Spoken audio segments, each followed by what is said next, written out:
国内拿不到版号也不要紧，也要出海。为什么呢？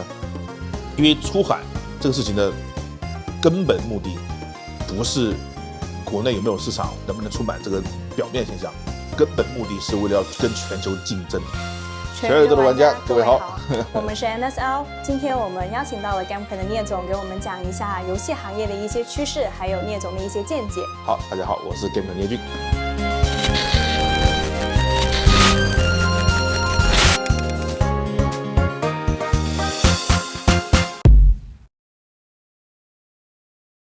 您为什么会对游戏这么执着呢？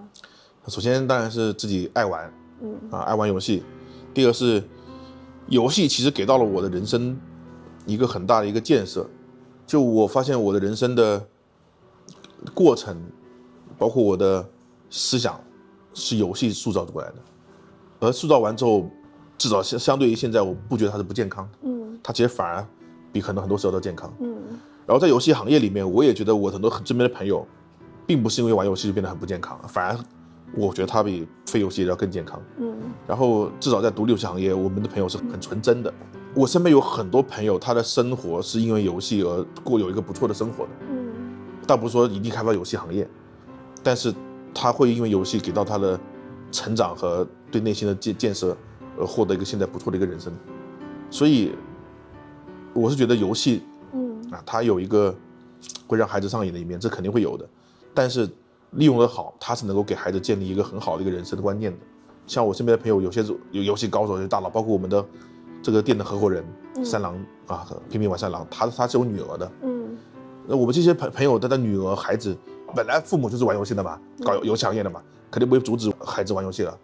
但是正是因为父母特别懂游戏，所以那个孩子不会因为游戏而颓废，反而因为游戏生活更加积极、更加快乐、更加愿意面对挑战。所以如果你对游戏够了解的话，是可以把它当成一个很好的教育工具来教育孩子的。这第一。第二就是我会那么坚持想要开这个答案馆，因为如果只是爱游戏，想要做游戏，那你只要自己做好游戏就可以了，对吧？但为什么我们一定要所谓什么推广社会给社会推广游戏，给政府推广游戏的原因是，游戏其实很推动科技。就比如说我们现在 CPU 落后，对吧？还是能看得到能追赶时间的。但是除了 CPU 之外，还有东西叫 GPU 啊。GPU 也是未来世界科技发展很重要一点的，人工智能也好啊，甚至图像识别也好啊，都需要 GPU，对吧？但 GPU 我们国家的脚步就慢了太多了。你如果说 CPU 能追赶，那 GPU 太难追赶了，这差太远了。原因就是因为我们当时小看了游戏。当然我不是说游戏是一个很牛逼的东西，国家大力发展肯定不至于了啊，但是我也不能去切断它。不能去停止它，因为你永远不知道一个东西如果你切断之后未来会变成怎么样子。所以我不需要说你一定要大力推广变成一个游戏帝国，那肯定不行了，对吧？但是还要发展民生、发展科技，但是你不能把它切断，因为你切断之后你不知道未来会发展怎么样子。那其实现在科技行业有很多东西都来自于游戏。首先如果我们没有游戏的话，电脑其实性能不需要那么高强，现在的硬盘、内存、显卡、CPU，除了专业领域、科学领域之外，民用领域是不需要那么夸张的性能的，都是游戏带起来的。然后像你看我们Xbox 和 PS 为了让游戏更好的发展，新一代的游戏机都引入了更高速的内存，每秒7G 内存。这东西呢，倒不是说他们独创吧，因为其实以前就有了，但这东西如果没有游戏的话，它不会下放。它会在很高的领域会特别贵的价格，因为游戏有这个需求，然后很多人愿意去买，会把这个价格拉平，所以东西慢慢平民化了。所以现在除了这些 PC 之外，已经开始出现可以买得到的价格不错的超高速硬盘，让没有游戏化这些普及不下来。然后再往国家层面，其实如果游戏所推动的发展，包括 GPU 这些东西，如果你停止住的话，它确实会导致某些方面国家吃亏，会觉得原来这东西未来是有用的。那比如说 GPU 就是很好的例子，还有很多游戏引擎，未来游戏引擎绝对不是开发游戏那么简单，它会成为科研、天文领域，然后文化领域、电影、影视领域的一个非常重要的工具。现在已经很多人开始用引擎去做科研了，去做社会计算了。比如说我们的 U15已经可以用 U15去计算城市里面的那个交通运转的规律了。还有就是因为游戏而引发出来的很多3D 建模工具，未来也是很重要的一个东西。所以因为游戏它这个行业爆发出来的很多技术，其实都是对国家和整个世界有帮助的。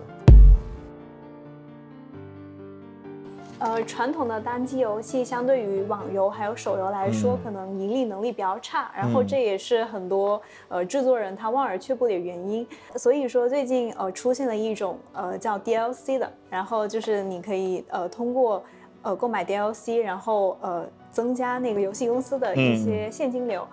那您是怎么看待 DLC 这种盈利模式呢？或者说有没有一种其他的盈利模式可以满足到一些独立游戏的制作者呢？其实我首先想做的就是单机游戏盈利不差，而是网游手游的盈利太强。然后对比出来好像单机游戏的盈利很差，但其实一个单机游戏公司如果它不追求发展成那样子一个苍天大树的话，它的盈利其实比很多行业要好。所以游戏业本身还是一个高利润的行业，毕竟它是一个卖 copy 的行业，而不是卖时间的行业。一个游戏成功了，它可以无限卖，而不是一份时间赚一份钱。这样的行业本身盈利就是高的。只要它成功了，做好了，所以并不是说单机游戏盈利差到说过不下去。其实很多单机公司还是过得很不错的，包括独立游戏公司，它只要游戏成功了，还是过得不错的。那失败就不能说了，对吧？失败的什么行业失败都不行啊。而且我说成功不是那种爆火的成功哦，有很多你们以为不是很爆火的，但是有一定受众群的独立游戏和单机游戏，其实日子过得也挺不错的。所以我想说的是，并不是说单机就苦巴巴的，其实如果单机，还是能过得不错的。你只是不能跟那些腾讯啊、网易这些大去比。而那些公司他们要往手游和网页游戏就无限吸金、无限赚钱的原因，倒不是因为他们贪婪，而是因为投资者要求他们快速增长。他为了对投资者负责，这是一种负责啊，他们是必须用最赚钱的方式去赚钱的。那中小型公司，如果你没上市，只要团队过得好，你就够了呀，就不需要说一定要撑到什么几十亿、几百亿那种夸张，然后狂赚钱。中小团队只要团队里面的人都能过得不错，然后新来的人也能有成长空间，那这个其实很良性的事情。那单机游戏其实可以赚挺多钱的。所以它并不是个悲观的事情。所以说，你像博尔特跑得很快，他比苏炳添跑得快，但你不能说苏炳添跑得不快，对吧？他只是有人更快而已。反过来说，那个单机游戏为什么现在还会存在？如果说它真的无法盈利，像外面误解的那么差的话，它应该早就消失了。但为什么索尼也好，微软也好，任天堂也好，还在不断的做单机游戏？像那个老头环，对吧？还有这么多公司还做单机游戏，难道他们是傻子吗？商人不会是傻子，商人很聪明，他们一定知道这些东西是能做的，而且必须做。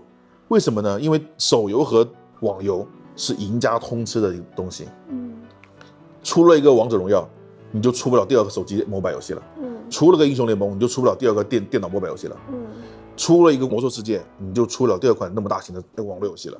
它是一个很垄断性质的东西。最多留3款，3款之后全死。那你有信心开发的游戏只是这3款吗？不敢这么说的。所以除了大公司之外，没有哪个人有信心就是说我的游戏一定要撑到前3，很难做到。但单机游戏不是赢家通吃的。单机游戏是只要你做出这个特点了，你就可以生存下来，你就可以赚钱。所以哪怕怪物猎人做的再好，关我那个什么老头环什么事呢？老头环办得那么火，那2年办得很火，那关我那个什么忍者神龟什么事呢？对吧？完全不一样的行业，完全不一样的赛道。你老头环再好玩，怪物猎人再好玩，2个月之后肯定腻了。这时候就开始找别的游戏玩了，对吧？发现这个游戏我当时没买呗。但是你在玩的魔兽世界，你天然的排斥所有网络游戏。你在玩的王者荣耀，你天然的会排斥所有的同类游戏，没有时间了。所以为什么外国厂商不会放弃单机游戏？因为他们知道不能把所有的鸡蛋放在一个篮子里。所以他们会做网络游戏，做手游，但也做单机游戏，分散风险。而且单机游戏还是很有市场的。我不可能因为网络游戏有市场，我就放弃这帮人的市场，干嘛放弃呢？都是赚钱，对吧？所以其实单机游戏还是很不错的。它是有它更大的存在价值。而且单机游戏这么说吧，大部分推动技术发展、游戏技术发展的都是单机游戏，而网络游戏不是说网络游戏不好，而是网络游戏会把单机游戏所发展出来的技术给运用下来。但是它本身因为它规模太大了嘛，投资太大了，它不敢去贸然的尝新。单机游戏是敢的，所以单机它的价值其实还是很大的。并且你说最近前段时间有人说什么老头环开发那么久，盈利只有7000多万，对吧？远不如手游网游，然后一直得出结论就是老头环那个什么开发这样的游戏很吃亏，还不如开发手游。这个结论是很怎么说呢？很暴论，或者说是很肤浅的。因为老头环确实只卖了7000多万可能只有7000多万的收入，但你知道人家 From Software 的股票涨了多少吗？那个股票的收入是你能比的吗？比不了的。但为什么它股票能涨呢？是因为它每一款游戏都能做成功，它的股票就能涨。这是信心。网络游戏没有办法做到我每一款都成功，没有人敢这么说，因为它有太多的不定的因素了。但单机游戏，我从恶魂到血缘到黑魂3部曲，再到只狼，再到这款，它只要有个延续，技术上的积累，它每一款都能保证成功。这种每一款都能保证成功的话，对股票市场和对投资人的信心是很大的。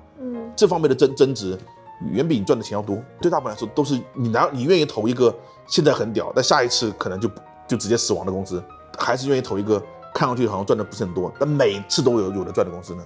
大部分人会选择后者，稳定。所以不能光从账面的那个收入来看单机游戏和网络游戏的对比，这是不行的。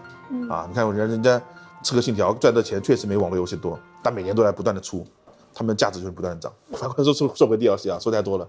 那 DLC 为什么会出现 DLC？ 第一是因为单机游戏确实成本越来越高了，所以会不断的出新的 DLC 来延续他们游戏生命。第二也确实是后面的 DLC 的开发会比前面开发更容易，成本更低。然后第三就是如果从开发的角度来说， DLC 的出现是必然的，开发过程中会有很多想法被砍掉，因为金钱原因，因为时间原因，或者因为各种技术原因被砍掉。那砍掉之后呢，其实大家心中都是有遗憾的。对。所以这个时候，既然大家喜欢我的游戏，我又还有新的想法，很多东西没放进去，然后再做成本也更低，我干嘛不出 DLC 呢？其实 DLC 是好东西来的。我们唯一反感的是那种已经做好了，再把它割掉，单拎出来卖。这个确实不应该，但是你无法分辨哪些是单拎出来，哪些是他做好的。你既然要干这个事情，别被人发现别像看不懂一样。你既然干这个事情，你还被人发现，那就不行了。你要干，你别被发现它本身这个东西延续下去，就类似于个 anchor， 它并不是坏的东西。您觉得独立游戏的发展面临最大的挑战是什么呢？以及它会有什么发展的机会呢？独立游戏最大挑战是独立游戏人不够商业，这是我个人觉得。就像我之前说的，我不认为纯商业是好的，但我就不认为纯梦想是好的。为爱发电是不行的，一定要赚钱，然后要赚钱就得考虑各种商业上的东西，不是要你完全投入铜臭味，但是你得有这方面的考量。那现在很多独立游戏人过于独立，过于想的是我的东西要特立独行，最后没做出来，或者做起来就死了，你都没血了，怎么输出呢？对吧？你的命都没了，怎么输出呢？现在独立游戏行业最大的一个挑战是，整个行业过于反对商业，然后过于认为赚钱等于臭，这个观点是不对的，我觉得，所以我是呼吁独立人多去考虑一些公司的运营、商业上的运营，然后成本上的考量，以及市场上的喜好怎么去转变。如果你们的公司有这个钱和这个背景，或者说你个人有这个精力，就想立一个完全属于个人的项目，没所谓，这个是可以的。我也喜欢这种游戏，但是如果你的立项是让公司活下去，尽量赚钱，那就要考虑赚钱的事情。不是说绝对偏向，但是要往中间走，要平均，均衡才是万物之道。这是对吧？这是我的想法，这是最大的挑战。那现在来说呢，行业其实已经比以前好很多了。很多资本也好，大公司也好，包括个人也好，都看到了独立行业的价值。但是这中间有个要注意的就是，他们看到独立行业的价值，不是看到了独立游戏有价值，而是看到了独立游戏有往大游戏发展的价值，而大游戏才有价值。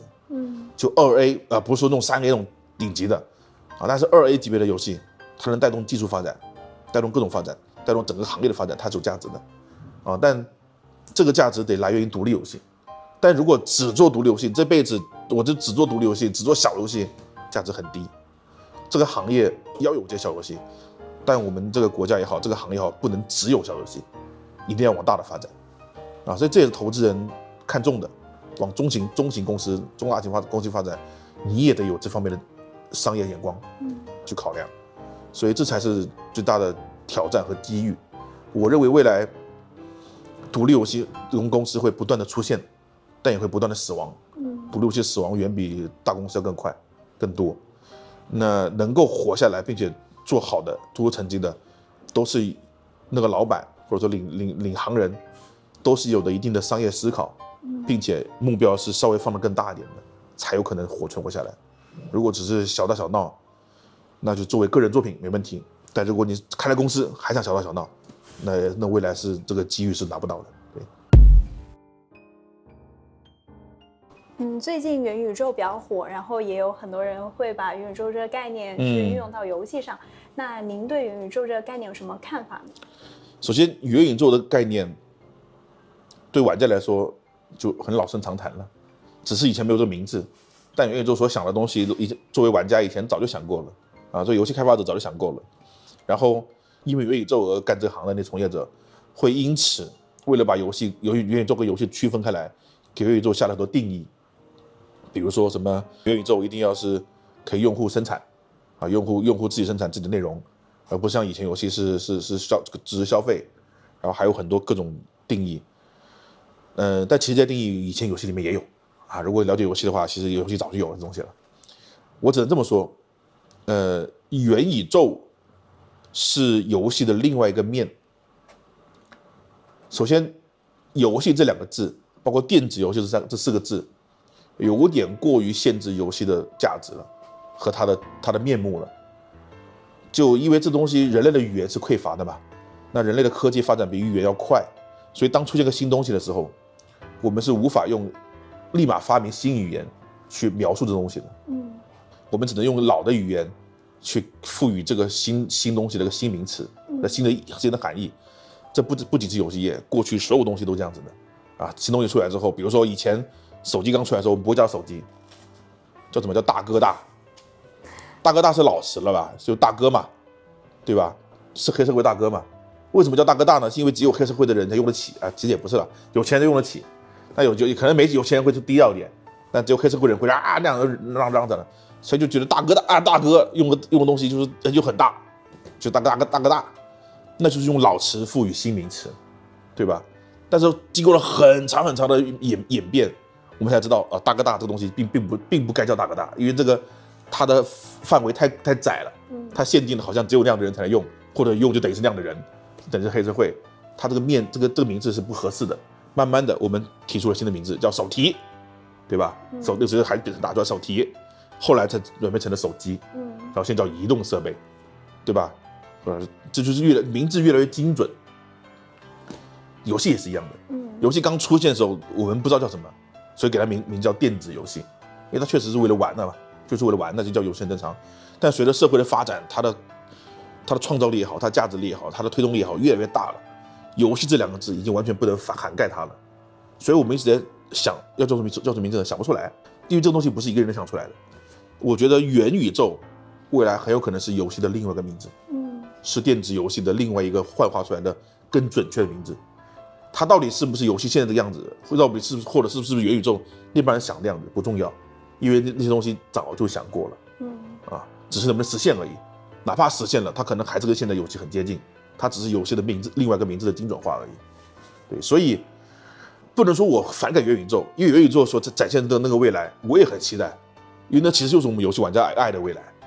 但你说我很兴奋吗？我也不兴奋，因为其实早就想过了，然后能不能实现呢？我也知道现在实现不了，还有很长路要实现可能不懂技术的人会觉得，这个元宇宙这样火了，我要好像明年就会实现了，但懂技术的知道还早，真的没那么快时间。但我会对这个东西有个观点，就是这个元宇宙这个东西是游戏的，我会觉得它是游戏的另外一个新的名词。像刚才也提到了，现在国内有很多优秀的游戏团队，然后他们现在也会把自己的游戏出海。那您是怎么看待他们这种行为呢？还有您会对他们出海提供什么建议呢？出海这个事情，我在2015年做视频的时候，我就说过一定要出海。那时候还没有出海的概念，当时也不是因为版号被逼出海，也没有任何原因需要出海。我当时就提出了一定要出海，倒不是因为国内环境不好，或者说国内游戏市场不大。其实国内的市场是足够大到任何一个公司都吃饱肚子的，而且还有很多没开发出来的。就你开发的市场都足够任何公司在国内赚钱，然后不用出海的，所以跟市场没关，也跟版号没关。哪怕没有版号的影响，国内拿不到版号也不要紧，也要出海。为什么呢？因为出海这个事情的根本目的不是国内有没有市场，能不能出版这个表面现象，根本目的是为了要跟全球竞争。因为现在国外确实做的比国内好，国外的游戏技术和游戏设计理念确实比国内强。你如果不跟人竞争，你就永远是弱者。一定要出去跟竞争，只有跟外面竞争了，我们才能发展自己，才知道自己的弱点，才知道别人的强项，才能去学习别人。所以我出海，我要求各位每个游戏都必须是跨全球的，一定要想到我的游戏外国人爱不爱玩，爱不爱买，不管是独立游戏还是商业游戏，不能只针对国内的这个圈子。倒不是说国内圈子不大，而是我们不能固步自封，一定要跟全球竞争，跟全球去争。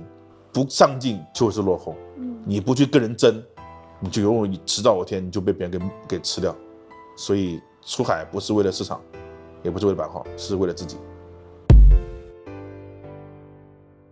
那您是怎么看待像中国独立游戏跟单机游戏的发展有哪些困难，或者说以后未来有什么发展的趋势呢？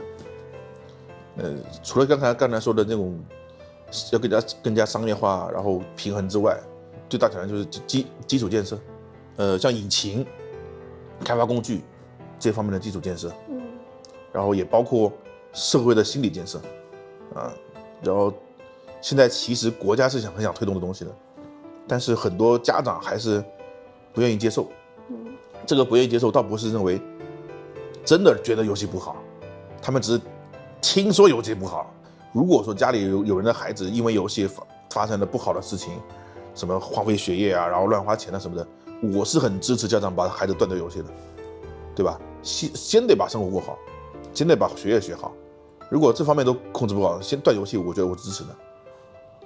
但是很多情况下是孩子没有发生这种悲剧，孩子可能学习还不错，只是爱玩是孩子天性嘛，只是对游戏有兴趣，父母就坚决反对，认为这东西就是不行，那这是一种偏见，就是所以社会上遇到了因为游戏导致孩子的成长有问题的，那肯定不能让孩子再被沉迷下去了。但是人家孩子明明没有问题的时候，你就断掉他，那就表示是家长自己封闭了自己的视线，也不允许孩子去看世界。那这个就是一种偏见。那我是希望更多家长能够去好好看待这东西。它有不好的一面，但正是因为它有不好的，你才要认真看的。你知道有个坑，那你总不能闭着眼睛走过去吧？你得肯定看到有个坑，你都得盯着那坑才过去吧，对吧？你不能有个坑我还故意仰着头过去，那不找死吗？对吧？正是因为游戏有坑，才要去认真对待游戏，帮孩子一起跳过这个坑，然后利用这个游戏把它变成不是坑，而变成一个垫脚石，让自己踩得更高，这才反过来一个坑。所以这个是我觉得现在家长要去转变的思想。然后至于未来趋势呢，就是我还是坚信中国未来的游戏会成为世界最强的。这是我从2015年做游戏就说出来的暴论啊！当时就很多人就开始骂我说太过自信了什么的，但是我还是坚信未来中国的游戏会是世界最强的。对。那今天我们的分享就到这里啦，非常感谢聂师傅的分享，我们确实也学到了很多。那欢迎大家多多关注我们的频道，还有 Gamker 的频道。然后谢谢各位的支持，有空多来我们咖啡店坐坐，多线下沟通。那 NSL 跟 Gamker 永远与你们同在，拜拜。